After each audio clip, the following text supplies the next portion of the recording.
All right, we're going to address the 21 SC 179 first.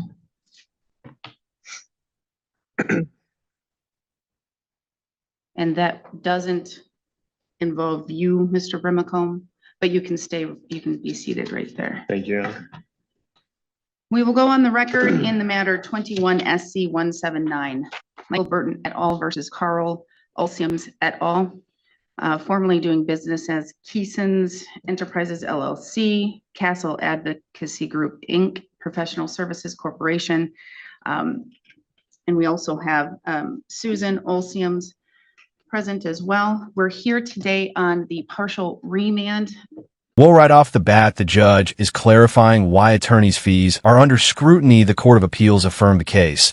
But now it's all about the math. How much is reasonable for legal fees? Think about it. 3 times the damages. That's huge. What would you consider fair if your lawyer racked up fees for a drawn-out battle like this? With regards to the attorney's fees on this case, we have been waiting a significant amount of time on this appeal. The matter went up to the Court of Appeals, and the court was affirmed, but it was sent back to the court as it relates to the attorney's fees. The Court of Appeals did state that as to the attorney's fees and the way that the court assessed the fees was appropriate, but in the amount of the fees and the fact that this is a case that went into significant litigation and had a substantial amount of attorney's fees, that there needs to be more information provided to the court in order to go over 3 times the award of damages to the plaintiffs. Therefore, the court does need more information from the plaintiffs and from counsel in order to proceed, unless the court is to rely on the statute, Wisconsin statute 814.04(2)(a), where there would be the idea that it would only be 3 times the compensatory damages that the plaintiffs received. I'm going to first ask for arguments from both sides, and then, or if it is requested, to go into depth as to the specific factors. Mr. Anderson. Thank you, Your Honor.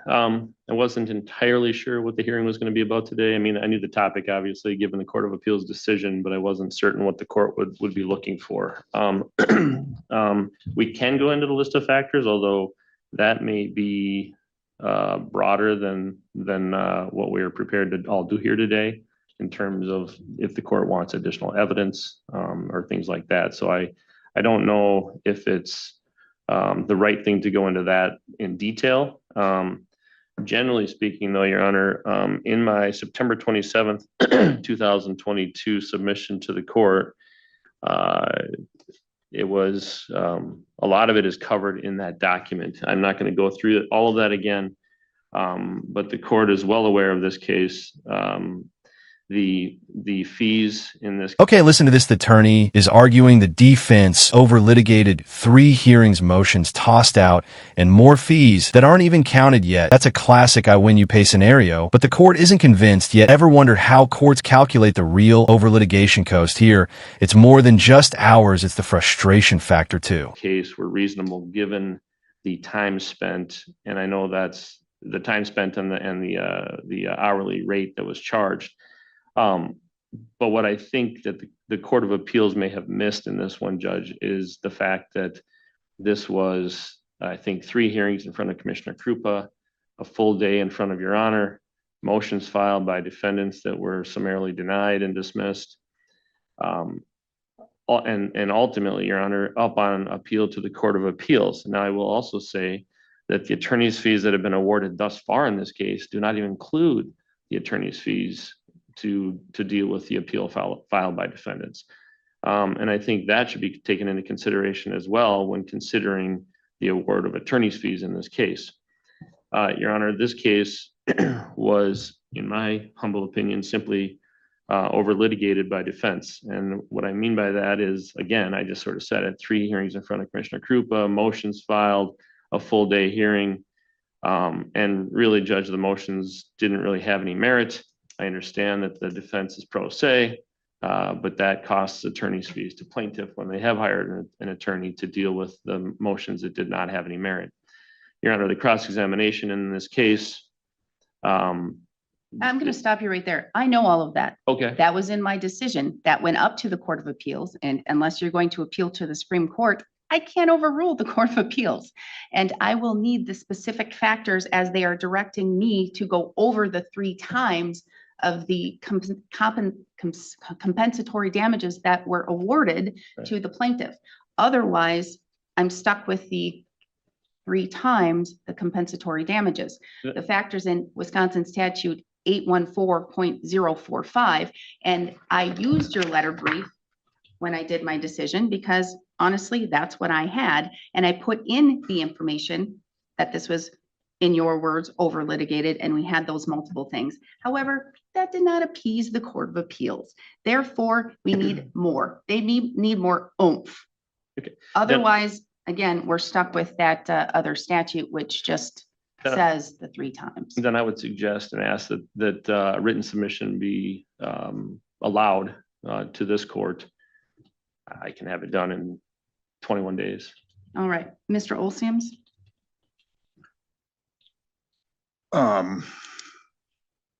3 times the statute says 3 times compensatory. Well, it doesn't say that that's what it's limited to.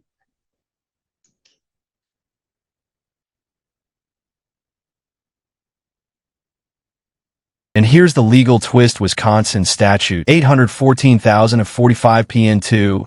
This sets a presumption attorney's fees don't exceed 3 times the compensatory damages unless you can prove otherwise. It's like a speed limit normally you stay under, but with evidence, maybe you can go over this is where strategy and paperwork meet. Every bullet point matters.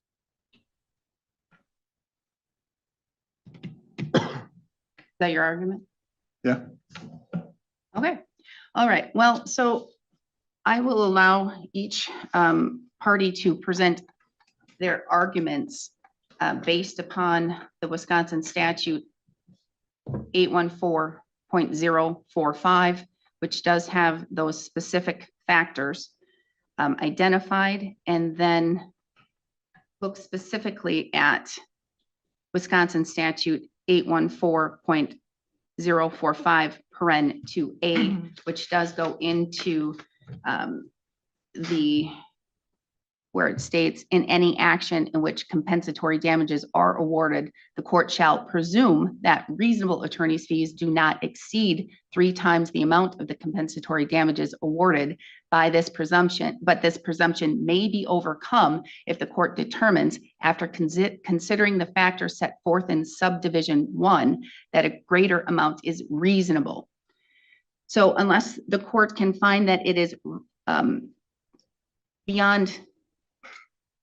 it is reasonable to go above the 3 times, then we would be limited to the 3 times the amount of the compensatory damages. I believe that the Court of Appeals decision is quite clear. Quite honestly, I thought I followed that, but the Court of Appeals wanted more, and that's fine. We do what we're told. So I will give 2 weeks for each of you to provide. How about 3 weeks? Is 3 weeks enough? That makes it, with Memorial Day in there, it helps to have the extra week. So June 3rd-ish. June 3rd? That's fine by plaintiff. Does that work, Mr. Olsiums? Yes, Your Honor. June 3rd? And it shouldn't be very lengthy. We're just going over the factors and whether or not the court should follow that presumption of 3 times compensatory damages. All right. Your Honor? Yes, May I say something? you may. So I am unaware of all this. You were not a part of this. You may, Yeah, I think she was dismissed. out of the first action, I believe you were dismissed out of the Was I first a action. part of the appeal? I don't believe you were. No. No. So I think you don't have to worry about that, Okay. that matter. You were just involved in the first part, but then you were later dismissed. And then now we're going to go on to the second case in which you are. at this time a party? All right, we are adjourned on as to that matter. We will go on the record as to 23 CV 86. Rick Brimacombe et al. Versus Carl Olsiums et al. Appearances are, we have appearing in person, Christopher Anderson, counsel for Mr. Brimacombe. We have Carl Olsiums appearing without counsel, and we have Suzanne Olsiums appearing without counsel. We're set today in this matter for a follow-up hearing to attain additional information for the court to be able to provide its final decision as it relates to this matter. We were set for a motion hearing and a contempt hearing, a damages hearing, and then a contempt hearing as it relates to the underlying issues. It was heard on February 4th, 2025. As the court was going through and trying to prepare its decision, there was some information that was still needed in order to finish or to continue with a full decision in this case. Therefore, I am going to ask the parties if they have any additional information as it relates to the damages. Because I believe that was a little bit lacking. I did get more information in the argument portion from the attorneys. I got some in testimony, but quite honestly, the arguments of both parties, even though I understand Mr. Olsiums is a party slash representing himself, that makes it a little bit more gray, because a lot of the arguments or information came from Mr. Anderson with regards to the damages. So I just want the parties to be able to either provide a little bit more information as to the damages and or provide counter information to the damages, just so I have a better understanding. So if there are any, if anyone wants to proceed, this was your hearing or your motion, Mr. Anderson and Mr. Brimacombe.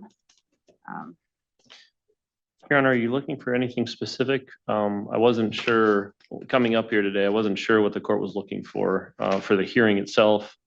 And so we have Mr. Brimacombe here. If testimony is needed, I wasn't prepared for a testimonial or evidentiary hearing, Your Honor. I wasn't sure what the court was looking for. As to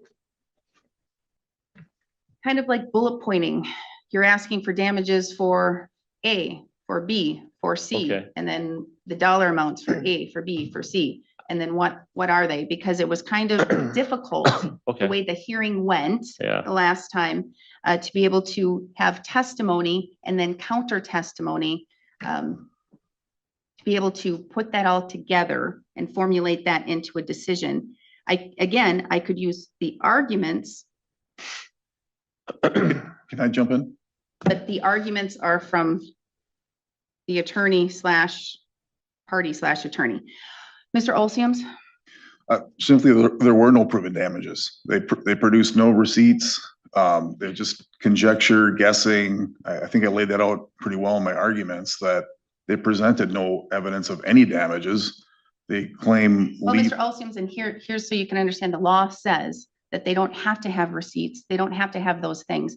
It can come from their own personal information and their idea. He could say, anyone could say, yes, I purchased this for $59. Well, they didn't even prove that there was any damage. Not only did they prove no damage, they didn't show any type of a compensatory or any type of And again, evidence. Mr. Olsiums, that's for me to decide. And I have made certain decisions, and I have heard that there have been dollar amounts stated for certain things. And your testimony and your opposition that there was not any damage. And again, but most of the dollars, I've heard the damages that were being identified, and I heard dollar amounts, but for the most part, the summary of the damages came from the argument of counsel and the opposition in your opposition, Mr. Olsiums. And that's why I just wanted to make sure that I heard correctly, unless if there is or there is not.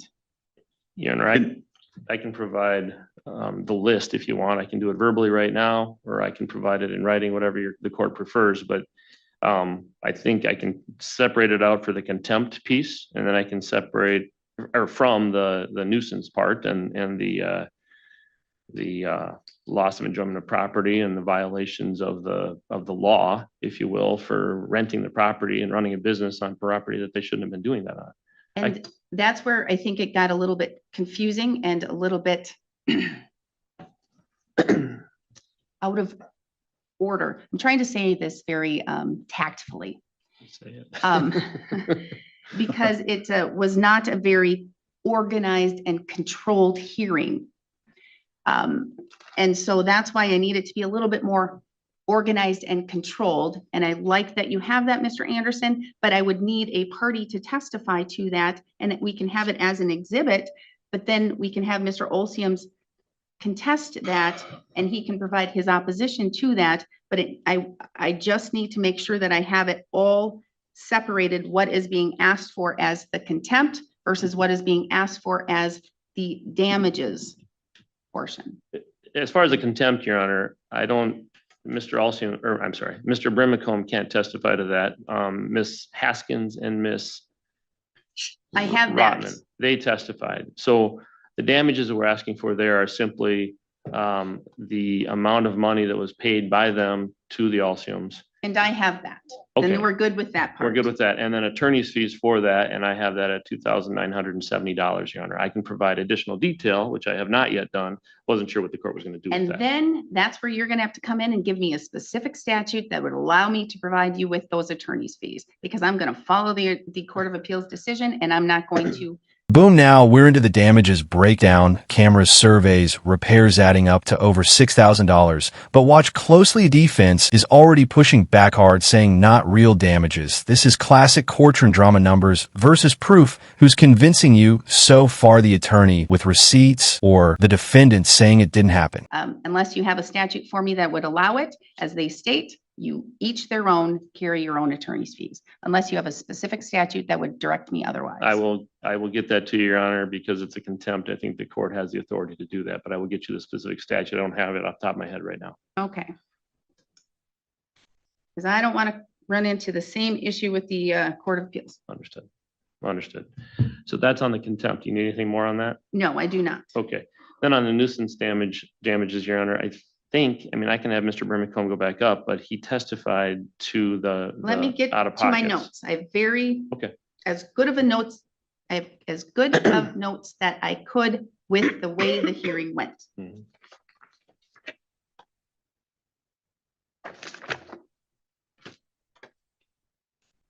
So I can go directly to where Mr. Brimome testified.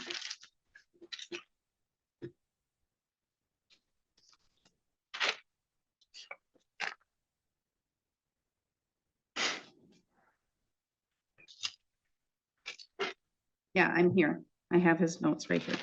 Okay. So you can present an argument if you wish right now. Yes, Your Honor. So to start, there was a survey of $2,000. There was we'll call it a repair of the survey because of the removal of the stakes by the Olsiums, and that repair was $600, and that was testified to by Mr. Brimome at the hearing. Frankly, Your Honor, there's a third time that was not yet testified to because it happened the day of the last hearing on February 4th. And the stake was removed again after the hearing by the Olsiums. That is going to have to be fixed again.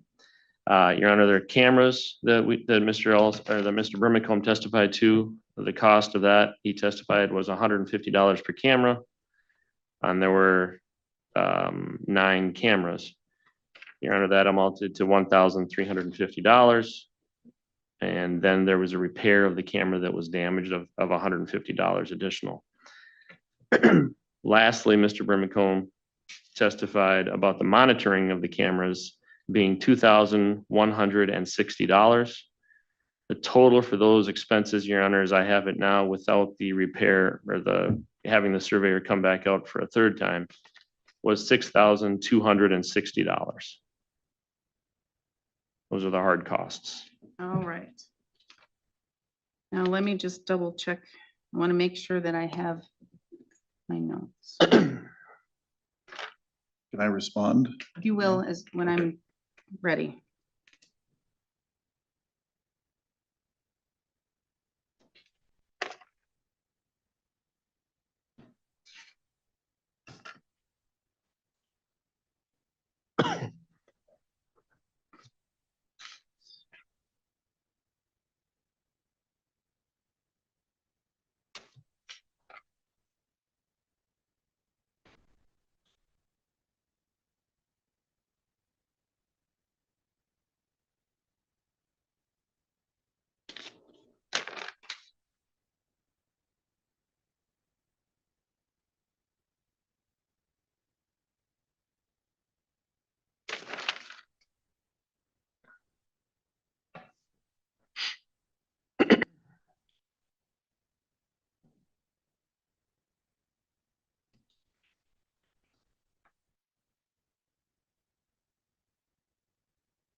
Oh, it gets spicy. Mr. Olsiums just flat out says surveys aren't damage, camera monitoring isn't damage, and basically everything is pie in the sky. The judge now has to sift through a tangle of claims, counterclaims, and disputed facts. Audience, here's your engagement moment. Would you side with tangible costs or emotional/property enjoyment arguments?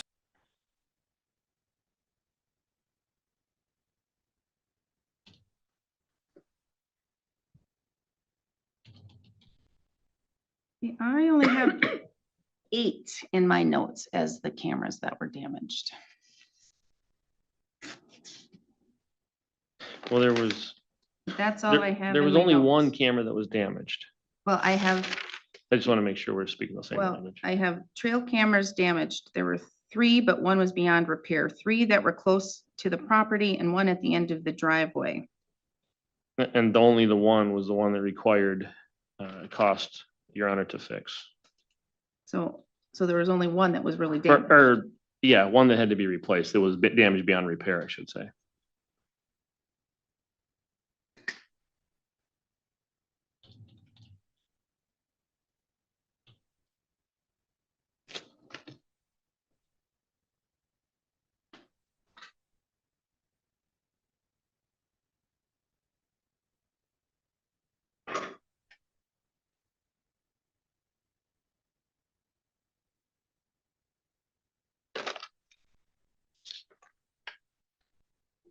All right, Mr. Olsiums.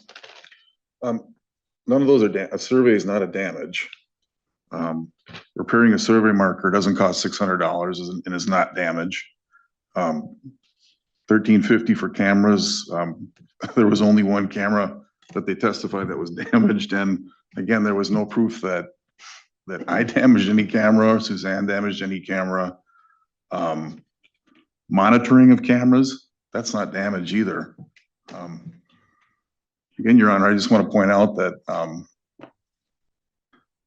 this is not a real case. There's no damages. What they're basically trying to do is to get us to stop renting our property. They didn't provide any evidence of any damages, much less that I damaged anything or Suzanne damaged anything. These are pie in the sky, not damages. They're just numbers. Survey is not damage. Repairing a stake is not damage. And there's no evidence that I damaged the stake. There's no evidence of anything here. It's just all conjecture. There are no damages. Again, I would ask that their claims be dismissed because there are no damages here. Surveys aren't damages. Repairing and putting a stake back in the ground, it takes somebody to take a hammer and pound it back in. And again, there's no contempt. The county ordinance says 10 days or less. We don't need to get into the contempt. Okay. Not there. All right, thank you, Miss. Miss Olsiums. I can't remember what your maiden name was. I'm sorry. Beskar. Beskar. Miss Olsiums, do you have anything to say? Other than I, as testified, was not involved, my name. You don't have to say anything. You can say, just you're relying on what you stated the last hearing. nothing All right. From that. Thank you. Unless anyone wants to provide any additional sworn testimony, I think I have it. I just needed to make sure that I had what was stated at the last hearing and compare it to my notes to make sure that I had what was being asked for, because there were other things that were testified to that could have been damages, but they were not being asked for in a monetary amount, such as no trespass signs, and then the damage to that easement road, those types of things. But then there were non-monetary, I guess, there was no dollar amounts requested. So I just wanted to make sure that I was on the same page and that. So Your Honor, one, may I respond to what, maybe I don't need to respond to the specifics of what Mr. Olsiums just said, but obviously we believe that they are damages. You have to get a survey to keep people off your property. Correct. Okay, Yes. I don't, you understand our side on that? I understand both Okay. sides. The last piece, though, Your Honor, that I did not address, I was trying to take them in pieces, the hard cost, but then also the fact that my clients have lost the ability to enjoy their property while there are 15 vehicles and 18 people running around. Yeah, I understand that stuff. Wrapping it up, attorney's fees are the last hurdle. Deadlines are set filings by June 3rd, responses by June 17th. Everything hinges on proving why fees should be granted. This is where strategy and legal citations collide. Think of it like the final boss in a video game. One misstep and all the groundwork could be limited by statute. Who will convince the judge, and how much will they get? Just needed Alright. to understand if nobody's seeking any monetary amount for any of the alleged timber trees that were cut, that damage to that big tree that was talked about, the no trespassing signs, the damage to the easement road. That's because there were no damages. I'm not talking to you. But, and the fact that there were perhaps discarded waste allegations, but for those alleged actions and alleged damages, there's no monetary amount sought. Is that correct? It is correct with respect to a specific dollar amount, but all of that goes to my client's inability to enjoy their property to a certain extent. And those numbers are in our submission to the court from our closing argument, and go to basically my clients having to be the caretakers up there when the Olsiums are 100 miles away, which I put in my brief is also a violation of Burnett County ordinance. And so all of that, Your Honor, goes to my clients basically working when they're up there at times, dealing with renters who are asking them questions, who are getting stranded on the lake, et cetera. And so all of that, again, goes to the $630,000 of ill-gotten gains that the Olsiums received because they were running a business when they shouldn't have and where they shouldn't have. So there aren't specific dollar amounts that go with those, Your Honor, but it's all part of the overall claim that is my client's inability to enjoy their property and have this serene, tranquil experience that they expected when they went up there. Okay, Mr. Olsiums? And again, that's nonsense. It's only a few weeks every summer. There are no damages. Again, they're just reaching. They're just basically trying to get us to stop renting our property. Not enjoying your property.